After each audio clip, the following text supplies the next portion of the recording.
नमस्कार, ये आकाशवाणी पटना है। अब आप खालिद रशीद से प्रादेशिक समाचार सुनिए। पहले मुख्य समाचार। राज्य में कोरोना वायरस से संक्रमित लोगों की संख्या में हो रही है तेजी से वृद्धि। अब तक 11,460 लोग हो चुके हैं संक्रमित। कोरोना पॉजिटिव पाए जाने के बाद बिहार विधान परिषद के सभापति अवधेश नारायण सिंह और उनके परिजन एम्स में हुए भर्ती। मुख्यमंत्री नीतीश कुमार, उप मुख्यमंत्री सुशील कुमार मोदी और उनके कर्मियों की कोरोना जांच रिपोर्ट आई निगेटिव। और प्रदेश के विभिन्न भागों में वज्रपात और बारिश से जुड़ी घटनाओं में 31 लोगों की मौत, 11 घायल हुए। अब समाचार विस्तार से। राज्य में कोरोना पॉजिटिव मरीजों की संख्या में लगातार वृद्धि जारी है। पिछले 24 घंटों के दौरान कोरोना संक्रमण के 349 नये मामले आने के बाद संक्रमितों की संख्या बढ़कर 11,460 हो गई है। इधर कोरोना पॉजिटिव होने वालों में 8,488 लोग स्वस्थ होकर घर लौट चुके हैं। स्वास्थ्य विभाग की ओर से जारी रिपोर्ट में कहा गया है कि राज्य में संक्रमण से स्वस्थ होने की दर 74% से अधिक है।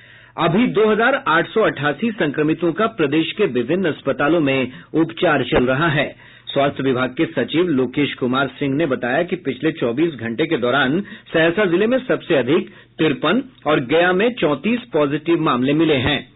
इसके अलावा भोजपुर में 20, भागलपुर और दरभंगा में 14-14 नये मरीज मिले हैं। पटना और सारण में 24-24, पश्चिम चंपारण जिले में 21, नवादा में 19, खगड़िया में 16, गोपालगंज में 13, मधेपुरा तथा नवादा में 6-6, मधुबनी और मुंगेर में 5-5, नालंदा में 19, रोहतास में 7, समस्तीपुर में 2, शेखपुरा, जमुई, लखीसराय और सीतामढ़ी में 1-1, कैमूर में 3 और वैशाली में 5 नये मामलों की पुष्टि हुई है। प्रदेश में अब तक इस वैश्विक महामारी से 88 लोगों की मौत हो चुकी है।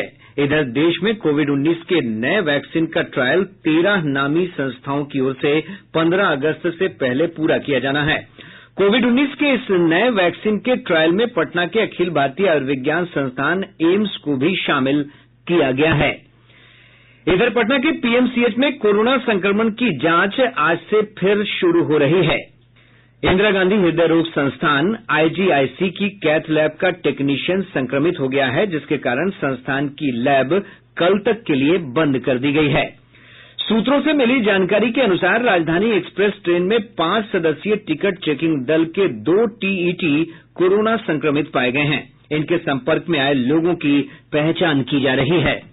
इधर बढ़ते कोरोना संक्रमण को देखते हुए पूरे मधुबनी शहर को कंटेनमेंट जोन घोषित कर आज से 3 दिनों के लिए बंद कर दिया गया है। इस दौरान आवश्यक सेवाओं को छोड़कर सभी तरह की दुकानें बंद रहेंगी। जिलाधिकारी नीलेश देवड़े ने बताया कि मधुबनी शहर में मालवाहक गाड़ियों को छोड़कर किसी भी तरह की गाड़ियों के परिचालन पर रोक रहेगी। गौरतलब है कि पिछले 3 दिनों में शहरी क्षेत्र में कोरोना संक्रमण के 14 नये मामले मिले हैं। सोशल डिस्टेंसिंग के नियमों का पालन और मास्क तथा सैनिटाइजर के प्रयोग नहीं करने वाले पटना के 46 दुकानों को जिला प्रशासन द्वारा 3 दिन के लिए बंद कर दिया गया है। इन सभी दुकानदारों को 24 घंटे के अंदर जवाब देने को कहा गया है। राज्य के परिवहन सचिव संजय कुमार अग्रवाल ने बताया कि राज्य में कोरोना संक्रमण को कम करने के लिए लोगों का मास्क पहनना अनिवार्य कर दिया गया है। उन्होंने कहा कि बिना मास्क के गाड़ी चलाने वाले वाहन को जब्त कर लिया जाएगा। बिहार विधान परिषद के सभापति अवधेश नारायण सिंह और उनके परिजन को कोरोना संक्रमण की पुष्टि के बाद पटना एम्स में भर्ती कराया गया है। इन सभी को आइसोलेशन वार्ड में रखा गया है। श्री नारायण को 2-3 दिनों से तेज बुखार था और कोरोना के अन्य लक्षण भी दिख रहे थे, जिसके बाद उनका सैंपल जांच के लिए भेजा गया।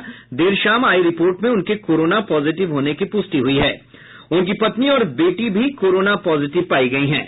गौरतलब है कि इस महीने की 1 तारीख को श्री सिंह ने विधान परिषद के 9 नवनिर्वाचित सदस्यों को शपथ दिलाई थी। इस दौरान मुख्यमंत्री नीतीश कुमार, उप मुख्यमंत्री सुशील कुमार मोदी समेत अन्य गणमान्य लोग भी वहां मौजूद थे। इसे देखते हुए मुख्यमंत्री सहित अन्य सभी के नमूने जांच के लिए एकत्र किए गए। ताजा जानकारी के अनुसार मुख्यमंत्री और उप मुख्यमंत्री सहित उनके कर्मियों की रिपोर्ट निगेटिव आई है।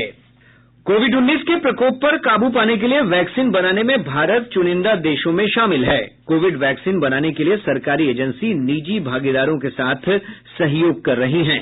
भारत बायोटेक और जायडस कैडिला को कोविड-19 के इलाज के लिए स्वदेशी वैक्सीन की क्लिनिक पूर्व परीक्षण के बाद केंद्रीय औषधि मानक नियंत्रण संगठन से मानव क्लिनिकल परीक्षण की अनुमति मिल गई है।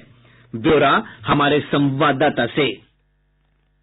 आईसीएमआर और भारत बायोटेक ने कोवैक्सीन नामक संभावित कोविड-19 वैक्सीन के विकास के लिए हाथ मिलाया है। यह भारत द्वारा विकसित किया जाने वाला पहला स्वदेशी टीका है जो कि सरकार की सर्वोच्च प्राथमिकता वाली परियोजनाओं में शामिल है। वैक्सीन SARS-CoV-2 स्ट्रेन से लिया गया है जिसे पुणे स्थित नेशनल इंस्टीट्यूट ऑफ वायरोलॉजी द्वारा अलग कर भारत बायोटेक को सौंपा गया है। जायडस के टीके को प्री क्लिनिकल चरण पूरा करने के बाद कंपनी के अहमदाबाद स्थित वैक्सीन टेक्नोलॉजी सेंटर में विकसित किया गया है। आने वाले महीनों में इन संभावित टीकों की प्रभावशीलता की पहचान करने के लिए मानवों पर इसका परीक्षण किया जाएगा। भारत बायोटेक और जायडस कैडिला ने इस लक्ष्य को पूरा करने के प्रयासों को गति दे दी है, लेकिन अंतिम परिणाम इस परियोजना में शामिल सभी क्लिनिकल साइटों के सहयोग पर निर्भर करेगा। इस बीच भारत WHO के सॉलिडेरिटी ट्रायल में भी हिस्सा ले रहा है। यह ट्रायल 4 उपचार विकल्पों की तुलना करने के लिए किया जाने वाला एक अंतर्राष्ट्रीय क्लिनिकल परीक्षण है जो कोविड-19 के खिलाफ उनकी प्रभावशीलता का आकलन करेगा। एक अन्य शीर्ष भारतीय pharma company serum institute of India ने ऑक्सफोर्ड यूनिवर्सिटी के संभावित कोविड-19 वैक्सीन की 1 बिलियन खुराक की आपूर्ति करने के लिए ब्रिटिश दवा निर्माता एस्ट्राजेनेका के साथ अनुबंध किया है। भूपेंद्र सिंह, आकाशवाणी समाचार, दिल्ली।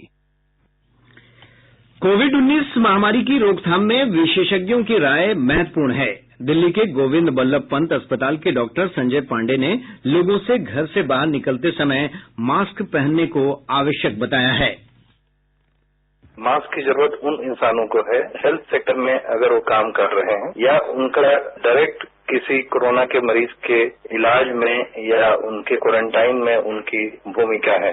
लेकिन अगर आप घर में रह रहे हैं और स्वस्थ है और आपको किसी भी तरह की तकलीफ नहीं है, अभी फ्लू के लक्षण नहीं है, तो आपको मास्क पहनने की जरूरत नहीं है। लेकिन अगर आप बाहर जा रहे हैं या किसी और काम के लिए बाहर निकल रहे हैं तो यह बेहतर होगा कि आप मास्क का प्रयोग करें, क्योंकि इससे आपकी सुरक्षा तो होगी ही, दूसरे लोगों की भी सुरक्षा होगी। प्रधानमंत्री नरेंद्र मोदी ने सर्वोत्तम भारतीय ऐप की पहचान करने के लिए आत्मनिर्भर भारत नवाचार प्रतिस्पर्धा की घोषणा की है। यह ऐप पहले से इस्तेमाल में होना चाहिए और इसमें विश्व स्तर का ऐप बनने की क्षमता होनी चाहिए। प्रधानमंत्री नरेंद्र मोदी ने प्रौद्योगिकी समुदाय से आत्मनिर्भर भारत ऐप प्रतिस्पर्धा में भाग लेने की अपील की। ये प्रतिस्पर्धा मौजूदा ऐप को बढ़ावा देने और नए ऐप विकसित करने के लिए होगी। श्री मोदी ने लिंक्डइन पर लिखे एक पोस्ट में कहा कि e learning, work from home, gaming, business, मनोरंजन, कार्यालय कार्य और सोशल नेटवर्किंग के मौजूदा ऐप को बढ़ावा देने तथा नए ऐप विकसित करने के लिए सरकार पूरा सहयोग देगी। आयकर विभाग ने इनकम टैक्स रिटर्न फाइल करने की तिथि बढ़ाने की घोषणा की है। विभाग के आधिकारिक सूत्रों ने बताया कि वित्तीय वर्ष 2019-20 के लिए अब 30 नवंबर 2020 तक रिटर्न दाखिल किया जा सकता है। इससे पहले रिटर्न दाखिल करने की तिथि 31 जुलाई निर्धारित थी। कोरोना वायरस संक्रमण के कारण आयकर विभाग ने यह निर्णय लिया है। प्रादेशिक समाचार आप आकाशवाणी पटना से सुन रहे हैं। प्रदेश में पिछले 24 घंटों में बिजली गिरने और वर्षा से संबंधित अन्य घटनाओं में 31 लोगों की मौत हो गई, जबकि 11 लोग घायल हो गए हैं। भोजपुर में सबसे अधिक 9 लोगों की मौत हो गई। सारण जिले में 5, वहीं पटना, गया और औरंगाबाद सहित 8 जिलों में 17 लोगों की मृत्यु हो गई। घायलों का उपचार स्थानीय अस्पतालों में किया जा रहा है। ज्यादातर लोग खेतों में काम करते समय हताहत हुए। राज्यपाल फागू चौहान और मुख्यमंत्री नीतीश कुमार ने लोगों के मारे जाने पर गहरा दुख व्यक्त किया है। मुख्यमंत्री ने मृतकों में से प्रत्येक के परिजन को 4-4 लाख रुपए की अनुग्रह राशि देने और घायलों के मुफ्त इलाज की घोषणा की है। राजधानी पटना समेत प्रदेश भर में विभिन्न स्थानों पर दक्षिण पश्चिम मानसून के कारण मध्यम से भारी बारिश हुई है। मौसम विभाग ने अपने पूर्वानुमान में कहा है कि आज भी राज्य के कई स्थानों पर भारी बारिश की संभावना है। विभाग ने राज्य के उत्तर पूर्व और दक्षिण पश्चिम इलाकों में भारी बारिश के साथ वज्रपात की आशंका भी जताई है। राज्य आपदा प्रबंधन विभाग ने लोगों से खराब मौसम के दौरान घरों में ही रहने की अपील की है।